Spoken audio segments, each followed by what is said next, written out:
Hey everybody, welcome to another episode of Movie Sense. I'm your host, DJ Selby, and I have with me as always, Mark Flores. Ladies and gentlemen, Mark Flores here.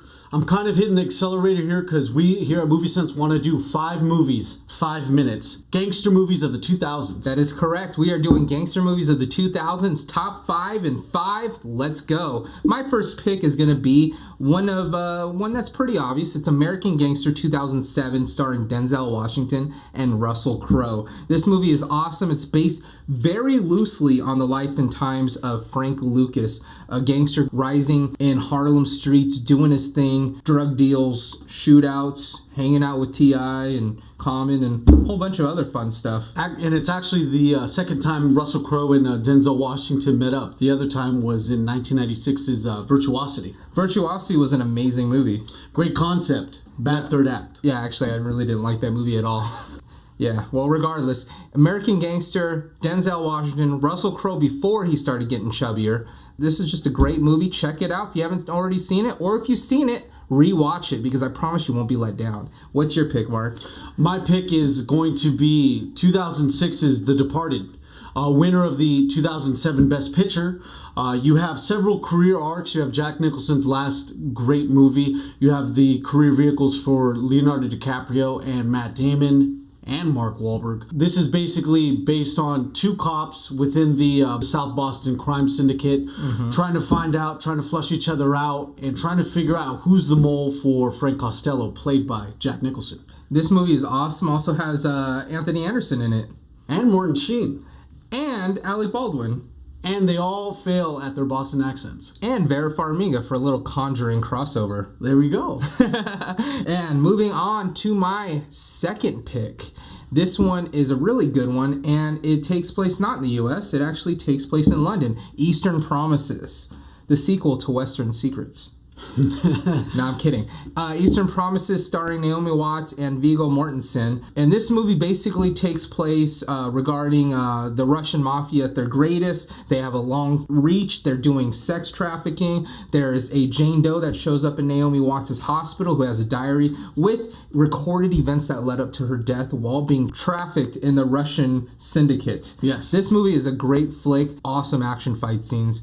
Something to look out for. If you haven't already seen it, watch Eastern Promises. What's your pick?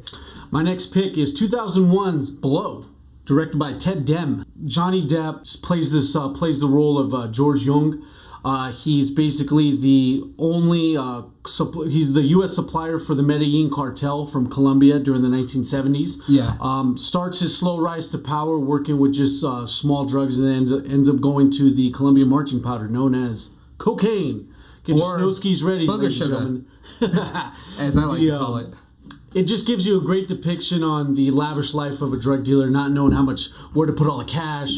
And then you have Paul Rubens, who comes out of hiding after his long Pee-wee's adventure. Well, he was messing with his Pee-wee in a movie theater. That is true.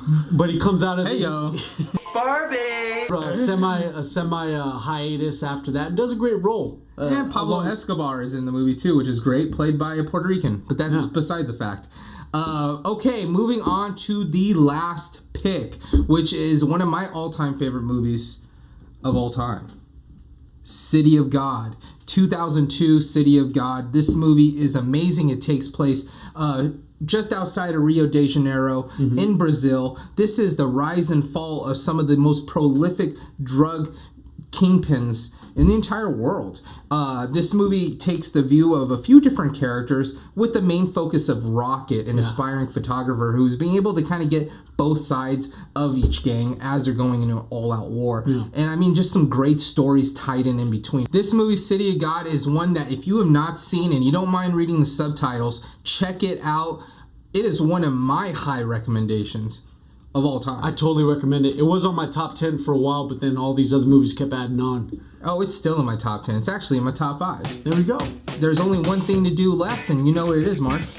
Ladies and gentlemen, I want to thank you for tuning in to another great episode of Movie Sense. Make sure to like, share, and subscribe. And when you do subscribe, hit that notification bell. That way you're updated with the new weekly Movie Sense videos we do all the time. And you can follow us at This Is Movie Sense. And when you do, use that hashtag, This Is Movie Sense. Thank you very much. Have a great day. 5 and 5.